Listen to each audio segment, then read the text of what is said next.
Hudson County View, live and uncut. I'm your host, the only guy with the political chops to rise above it. If you don't like it, learn to love it. Jabbour Highness, Happy New Year. Great to be back. Let's dive right in. We got a lot going on, as usual. So, first of all, we got a number of appointments going on in Jersey City and Hoboken. Of course, we got those two inaugurations. And as we've said, and as I've reminded you guys many times, there was a December 2nd runoff. And as you're well aware, the winners were Emily Jabbour and James Solomon, respectively. So, we're going to see Mayor Jabbour sworn in tomorrow at 1 p.m. at the DeBaun Auditorium at the Stevens Institute of Technology. And then for now former Councilman Solomon, we're going to see him sworn in at 7 p.m. and that's going to be at the New Jersey City University, where he actually was once an adjunct professor. So interesting stuff for sure. But there's a whole lot else going on. You know, a lot of reorg meetings have already taken place. And we also had the assembly swearing in yesterday. So we have 4 new members of the Hudson County delegation in Trenton. So that is, of course, Jerry Walker, Katie Brennan, Ravi Bala, and Larry Weinstein. So chat a little bit about that. We got quite a few appointments going on in Jersey City and Hoboken, of course, with these new administrations coming in. And I am fortunate today to be joined by Emily Jabbour in her last day as the mayor-elect. So we're going to have all that for you folks and a whole lot more right after we come back with this word from our sponsors.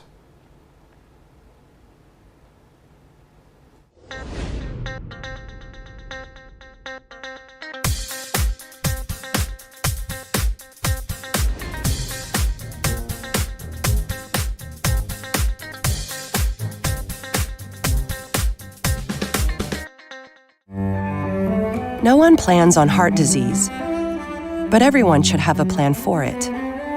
We help patients of all lifestyles and medical histories plan for healthy hearts. We offer convenient screenings without judgment, hundreds of preventive programs, and women's heart specialists. And we're the largest cardiac surgery program in New Jersey. Make plans for a healthy heart with RWJ Barnabas Health. Let's be healthy together. Newport, the luxury waterfront community on the Hudson River, offers a quality of life you deserve in one of our many high-rise towers. With amenities such as the on-site Newport Path, light rail, Newport Town Square, 3 playgrounds, dog run, upscale restaurants, retail giants like Kohl's, JCPenney, Macy's, and Target. Morton Williams and Acme Supermarket are just outside your front door. A health and fitness center, skating rink, and medical facilities are also on site. Enjoy the New York skyline from our waterfront and various parks. Manhattan is just 1 pass stop away, or a quick ride through the Holland Tunnel. Nursery and private elementary schools all on site. 12-screen movie theater at the Newport Center Mall. Looking to visit? Stay at the Westin or Marriott Hotel. For more information, visit us at newportnj.com. Make lasting memories to cherish forever. It's incredible. It's you, Newport. Live like you want. Hudson County View, live and uncut, Jabbour Highness. So on Sunday, we saw a number of Jersey City elected officials gather at City Hall. They were rallying against ICE. Obviously, there's a lot of people across the country that are upset about this fatal shooting by an ICE agent against a woman by the name of Renee Good. She was 37 years old, married with 3 children, and lots of strong opinions there. And we saw right at 280 Grove Street, a lot of people wanted their voices heard. So, for those of you that were able to attend or not, this was an event sponsored by a number of progressive groups, including Nitty Gritty JC, North New Jersey Democratic Socialists of America, Spirits of Liberty Jersey City, and a few more. And for those of you that weren't there, you know, we heard a lot of chants like, when immigrants' rights are under attack, what do? Stand up and fight back. Money for jobs and education, not for war and deportation. Say it loud, say it twice, we do not put up with ICE, and a lot more along those lines too. So, interesting thing is that a lot of the council-elects spoke, Jersey City council-elects. We also heard from Mayor-elect James Solomon. And, you know, he was pretty stern in his remarks, at least I thought so. And he said that Good was murdered as a result of Trump's authoritarianism, which is happening not only in Minnesota, but across the entire country. That includes New Jersey. And he went on to say that he's going to continue to take a stand against ICE. Jersey City, of course, is a sanctuary city, and he said one of his first orders as mayor, actually his first act, not one of, his first act as mayor will be to strengthen those very protections by ordering mandatory training across the city as to what it means to be a sanctuary city. So that was something that wasn't really on anyone's bingo card, so to speak. And interesting for him to bring it up at this rally, which was a pretty long one. It was about an hour and a half. You had at least a dozen speakers. And it was very interesting discourse. And, a lot of people, again, across the country, not happy with the work that ICE is doing. So speaking of ICE, now is probably as good a time as any to tell you guys what President Donald Trump had to say about it early this morning. So 6:52 a.m. post on Truth Social. He said, and this part was in all capitals, effective February 1st, no more payments will be made by the federal government to states for their corrupt criminal protection centers known as sanctuary cities. All they do is breed crime and violence. And then it says if states want them, they will have to pay for them. Make America great again. So obviously there's some implications. Of course, the U.S. Department of Justice has this ongoing federal lawsuit against Hoboken, Jersey City, Newark, and Patterson. So certainly this is going to have a local impact to some degree. So we're going to talk about that in more detail. But for now, just want to chat for a moment about this double fatal crash in North Bergen. This is on Tunnelly Ave on September 28th. That's a thoroughfare here in North Hudson that's known for certainly not being the safest. But this situation was not a simple traffic accident. There was a police officer pursuing a vehicle that appeared to have some moving violations. And as it looked like he might be pursuing the vehicle then began speeding. They were evading other vehicles, went through a traffic light, and at one point drove on the wrong side of the road. And unfortunately, that's what led to the double fatal collision where 4 other people were injured. And if you watch the video, which we posted on all of our social media, you could see there's 2 clips. One's about 4 minutes, 25 seconds. Another that's about 45 seconds showing what happened leading up to this crash. The incident's under investigation by the New Jersey Attorney General's office, and we're going to see what happens. But based on what was released yesterday, which included 2 radio transmissions, police radio transmissions, doesn't look like there's anything that would implicate the officer. But, still an ongoing investigation. There's obviously more evidence to be reviewed. And of course, a grand jury is going to eventually be impaneled in this matter. So with that, folks, we're going to take a quick break. When I'm back, I'm going to be sitting down with Hoboken Mayor-elect Emily Jabbour.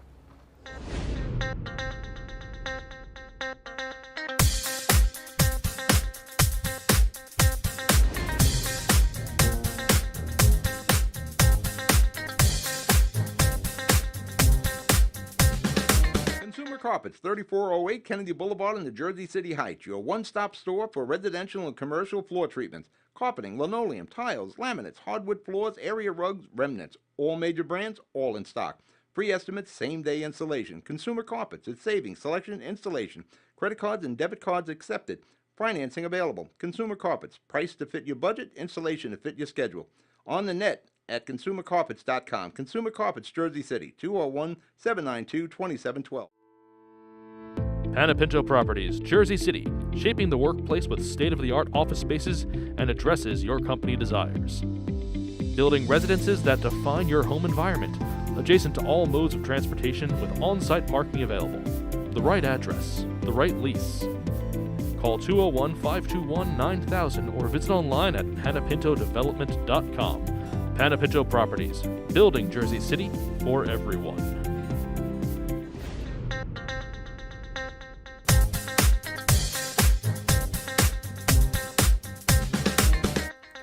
What's at Getty View live and uncut? John R. Hydus. As I mentioned at the top of the program today, I'm joined with Hoboken Mayor-elect Emily Jabbour.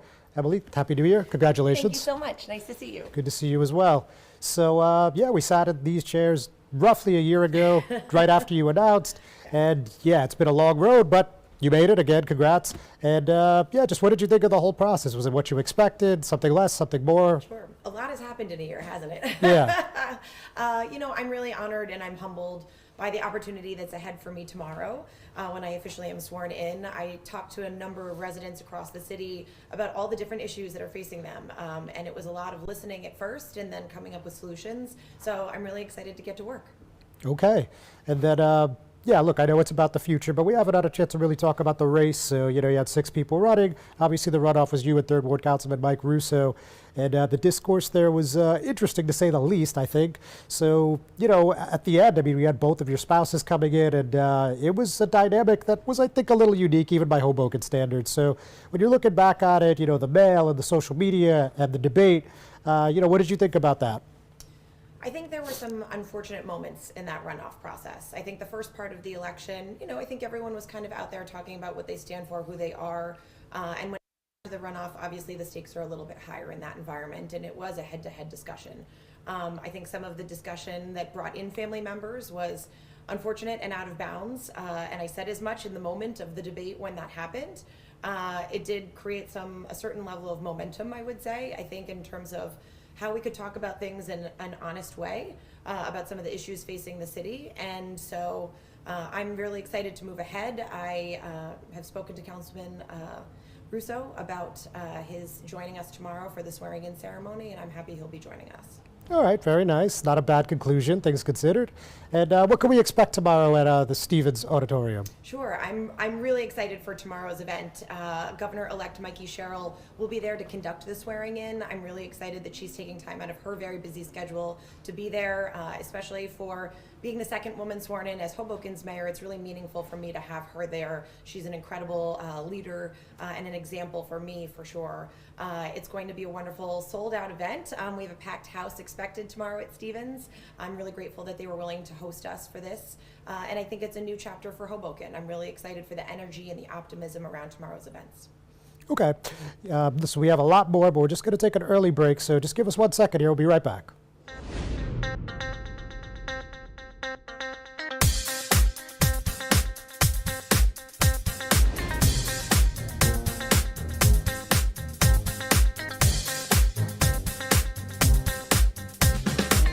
Burns Brothers Memorials, Monuments, and Markers, 787 Tunley Avenue, Jersey City. Hudson County's only monument maker, serving all faiths and cemeteries. Design, studio, and large inventory on site. Cemetery inscriptions and custom orders welcome. Burns Brothers Memorials, Monuments, and Markers, 787 Tunley Avenue, just south of Secaucus Road. Craftsmanship that will last for all eternity. Burns Brothers, Jersey City, Albert H. Hopper, North Arlington. Visit us on the net. Comprehensive healthcare is here, here, and here. RWJ Barnabas Health is healing, enhancing, and investing in Hudson County with its 2 newest locations, Hoboken and Exchange Place. Within walking distance or accessible by mass transit, our locations combine convenience with primary and specialty care, including cardiology, women's health, orthopedics, cancer care, and more. Let's be healthy together.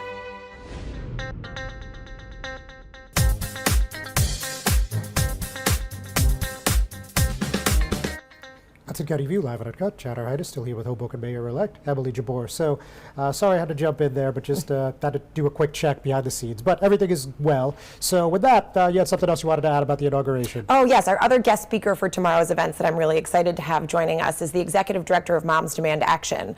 Certainly given my history in terms of how I came into Hoboken's politics, that's very meaningful for me. And I think continues to set the tone in terms of how I show up a little bit differently maybe than others in the political space with a background in community organizing. All right, very nice. Now, obviously you heard throughout the trail that there were some folks that obviously weren't particularly happy with what Mayor Bala did as the chief executive in the Mile Square City. And specifically what I'm referencing is like a lot of people are like, look, all this guy's talking about is fighting Trump with his bare hands, and that's not really what the mayor does. And I think a lot of people would identify you both as progressive. So into that sense, we're talking about national issues, and you heard in the last segment I was talking about what Trump just said about sanctuary cities and states. You know, how will your style of governance help the residents of Hoboken and, you know, put Hoboken residents first while still talking about what's going on in D.C.? Sure. The remarks by President Trump are concerning, and it's something that has been shared with me from residents who have these concerns. I heard from someone yesterday whose partner is from Colombia, and while they are a U.S. citizen, you know, there's concerns about the targeting associated with this climate and this environment and the things that are happening in the news with respect to ICE raids. So it is a real Hoboken issue, and in that sense, I will continue to ensure that we have the protections for our residents, that we're talking to people and educating them about what protections they have and their expectations of our Hoboken Police Department. You know, we, like every other municipality in New Jersey, follow the Attorney General guidelines that we will not cooperate with ICE agents. It's something we're continuing to talk to the new Attorney General and Governor-elect Mikey Sherrill about how we can continue to coordinate. Yeah, like just to clarify something. So when you're talking about those guidelines, I believe for them to go into like a house of worship or a school, something like that, like they need to present a warrant, right? Correct. And they have to be identified as such. Okay. And anything else on that topic? You know, I think it's one of those things, it's a really challenging thing, I think, in this environment to feel like you have some control when your president goes on and makes comments like that that are pretty irresponsible. I am very much keeping an eye on how this can impact us locally, but Hoboken will continue to stand up for the safety of all of our residents and to ensure that we are doing the right thing and also standing up for the principles that we believe in. Hoboken is a fair and welcoming city, will continue to be such. Okay. And, actually, on that point, just before we move on, so obviously I mentioned also the DOJ lawsuit against the 4 cities, including Hoboken, are continuing. Have you spoken to any counsel about what might happen there? It's my understanding that we, because of the nature of that, the executive order that was initially signed by the mayor will be in litigation, so to speak, as part of that process. We're getting additional guidance about what that means. Obviously, the threat made by President Trump is related to funding, to punish, I think, Hoboken through the federal funding sources that we receive for families like the 1,700 families who are on SNAP benefits. To punish people who need safety net programs the most is a heartless thing to say, but we're going to take that as it comes. Okay. And, speaking about Mayor Ballas, so we had an interesting 2 weeks or so. Like, he had his final executive order. He did a release about the CLEAR program, and then he had some farewell remarks before Council President, now Acting Mayor Doyle, taking over. So yeah, it's kind of been a whirlwind, as it always is, as you know. But the past always in Hoboken. But certainly the past 10 to 14 days, a lot happening. So tell me about that. One, I never thought I would see Jim Doyle as mayor of Hoboken. I don't think he did either. It's kind of amazing, but I'm thrilled. Jim has been a wonderful mentor to me in my years on the council, and he's obviously a good set of hands to carry us through these couple of days. The mayor definitely continued to express some of his priorities. I would say those are his priorities, and I'm excited that when I take over tomorrow, that we are going to have an opportunity to put a fresh set of eyes on all of the work that we are doing. My priority is Hoboken first, and making sure that we are addressing all of the basic aspects of what it is to have a safe city, a clean city, and a safe place to live. So we're going to put that first. All right. And on that point, let's talk a little about your cabinet. Of course, we have Christian Duffy as the Chief of Staff. Clean-shaven Christian Duffy is right over there. And we also have Jennifer Gonzalez as the Business Administrator, 2 names and faces familiar to Hoboken politicos and such. But could you tell us a little bit more, like, what are you thinking in terms of, well, of course, those 2 appointments, but what's going to happen with, like, Caleb Stratton, Ken Ferrante, Brian Aloya? Just what kind of vision do you have going forward here? Sure. We are excited to have Christian Duffy was announced first as my new Chief of Staff. I met him in 2017 when I was first running for City Council, and he kind of cut his teeth politically in Hoboken. So this is sort of a return to Hoboken, but on a different side of things. And I think that he has definitely the credibility to work with all of the council members. Council members have worked with him on different campaigns. He's worked with Representative Menendez before. So I know that people have had the chance to actually get to know him, and I think that he is going to be a fantastic asset to City Hall. Jen Gonzalez is a known quality. She's been a rock star in that building for a long time, and somebody I have relied on for advice and guidance through this transition process. I think she has the respect of other employees in that building. Her news has been very positively received by the employees at City Hall in particular, which is meaningful for me.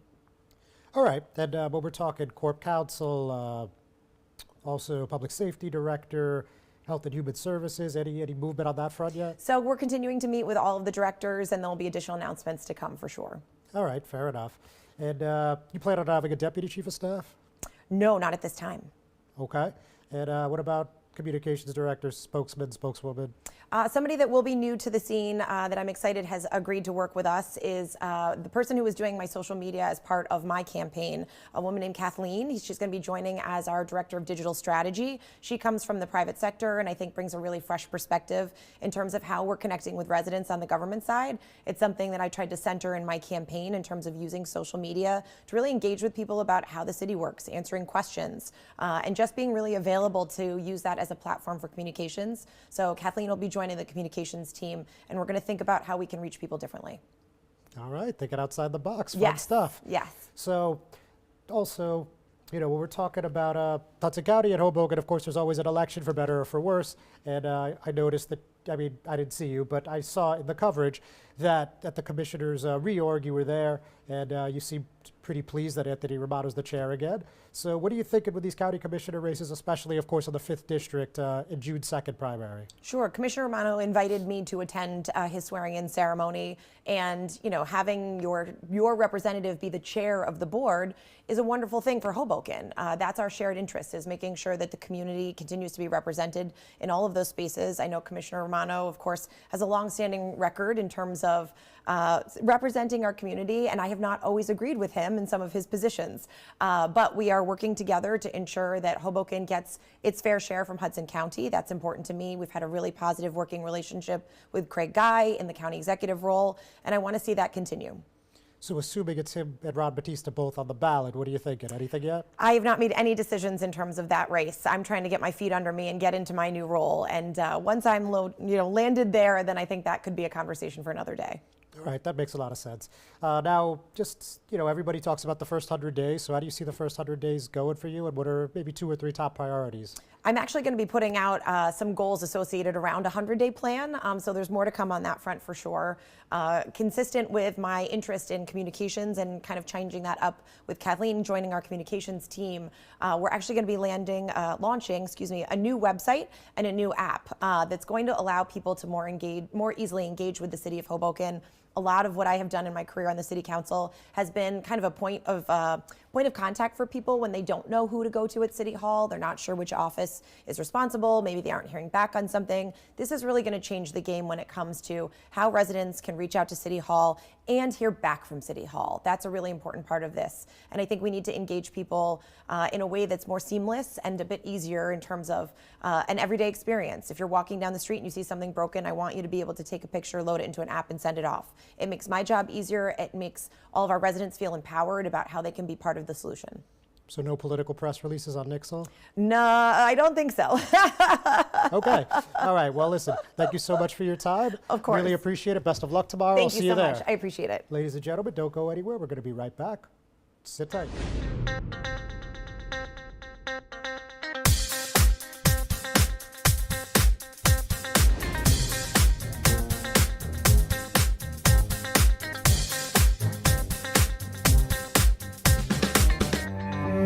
No one plans on heart disease, but everyone should have a plan for it. We help patients of all lifestyles and medical histories plan for healthy hearts. We offer convenient screenings without judgment, hundreds of preventive programs, and women's heart specialists. And we're the largest cardiac surgery program in New Jersey. Make plans for a healthy heart with RWJ Barnabas Health.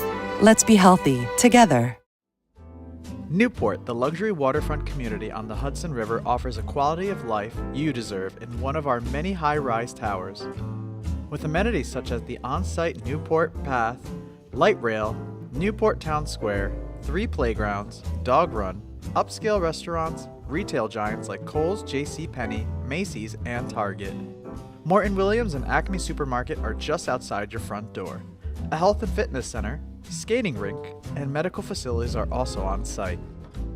Enjoy the New York skyline from our waterfront and various parks. Manhattan is just one pass stop away, or a quick ride through the Holland Tunnel. Nursery and private elementary schools all on site. 12-screen movie theater at the Newport Center Mall. Looking to visit? Stay at the Westin or Marriott Hotel. For more information, visit us at newportnj.com. Make lasting memories to cherish forever. It's incredible. It's you, Newport. Live like you want.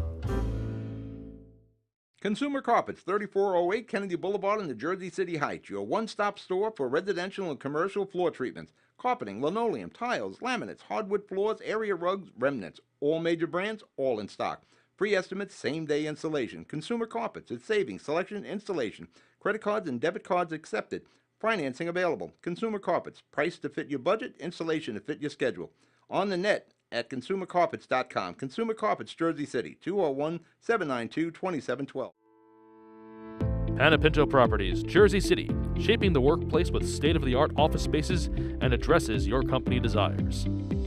Building residences that define your home environment, adjacent to all modes of transportation with on-site parking available.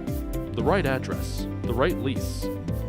Call 201-521-9000 or visit online at panapintodevelopment.com. Panapinto Properties, building Jersey City for everyone. Burns Brothers Memorials, Monuments, and Markers, 787 Tunley Avenue, Jersey City. Hudson County's only monument maker, serving all faiths and cemeteries. Design, studio, and large inventory on site. Cemetery inscriptions and custom orders welcome. Burns Brothers Memorials, Monuments, and Markers, 787 Tunley Avenue, just south of Secaucus Road. Craftsmanship that will last for all eternity. Burns Brothers, Jersey City, Albert H. Hopper, North Arlington. Visit us on the net.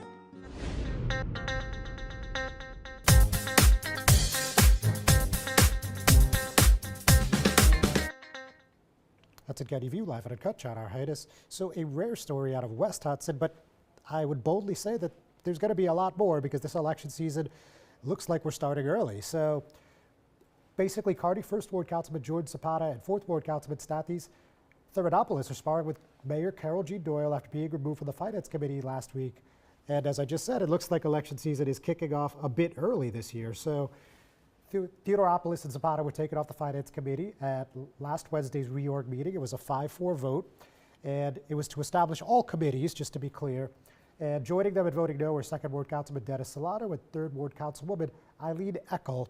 And all 4 of those names are up or for re-election, again, in the June 2nd Democratic primary. And I'm about to explain to you that it looks like there's going to be a full slate back by the mayor. So these two, the 2 councilmen that I just mentioned, Theodopoulos and Zapata, they basically said they were raising questions about a potential budget deficit, which they said was to the tune of $10.5 million. I talked to the CFO, which we'll get to in a moment, but this is what Mayor Doyle had to say. It is pretty simple. Both were on the Finance Committee with me. I told Stathis and George 8 months ago to be part of the team where I would seek candidates to seek their respective seats. Neither one supported me in the last 2 elections and thought they could get rid of me. They both, and 2 others, continue to undermine. They are coaching their primary election for this June. If what they stated was the truth, that's one thing, but neither of them dug deep to find the shortfall. This was explained in detail by the CFO, and they want the credit.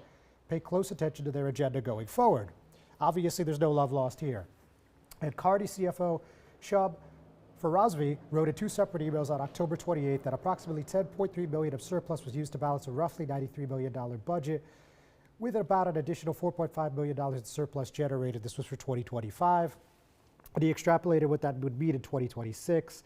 And basically he said a preliminary projection of the budget, which would be $95 million overall. Revenues would be increased by 2.5%, and tax revenue would be increased by 4%.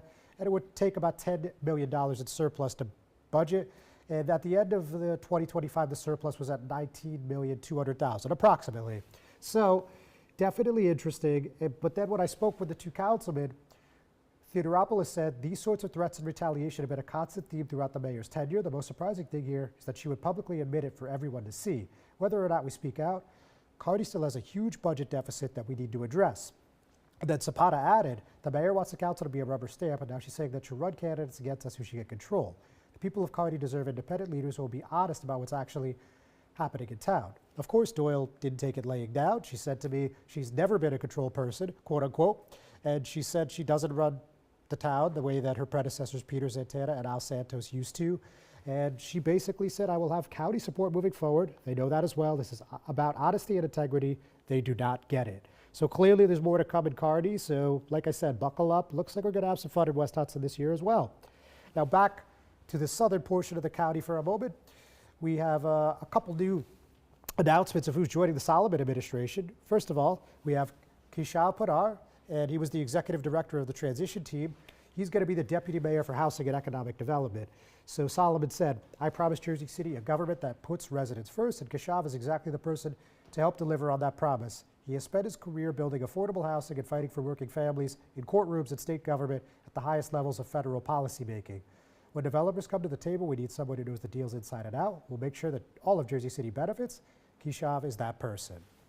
So, obviously high praise from the mayor-elect. And then just this morning, we heard that we have an acting public safety director starting tomorrow, and that's going to be Anthony Ambrose. And he served in that role in Newark, the Brick City, in 2016 through 2021. And we know Newark Mayor Ross Baraka was a big backer of Solomon's in that December 2nd runoff when he defeated former Governor James McGreevey handily. So just real quick, Solomon said Anthony Ambrose knows how to run a public safety operation that serves the people. Director Ambrose has a track record of delivering results and bring a wealth of experience and stability to the Jersey City Public Safety Department.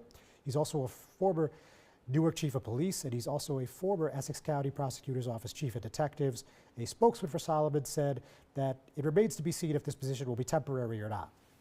And finally, talking about elections, of course, we're talking about U.S. Representative Rob Menendez. We're trying to book him for an upcoming episode, and he's seeking his third term. The Hudson County Democratic Organization, State Senator and Union City Mayor Brian Stack all endorsed him last week. And then the following day, we heard from Assemblyman-elect at the time, Larry Weinstein. Of course, now he's a full-fledged Assemblyman. But he basically said, I am proud to endorse Congressman Rob Menendez for re-election. Rob always delivers from my hometown of North Bergen. He fights to make our community more affordable, supports expanding early childhood education, advocates for common sense gun laws, and is someone who we can always depend on. I am grateful for his tremendous leadership as well as for his friendship. And now it remains to be seen what North Bergen Mayor Nick Sacco does in the June 2nd primary for Congress. Musab Ali, the former Jersey City Board of Education president, who finished in 4th place in the mayoral race in November, is highly expected to announce his candidacy, though he hasn't done so yet. With that, folks, we're going to call it a week. Thanks for tuning in. We'll see you next time.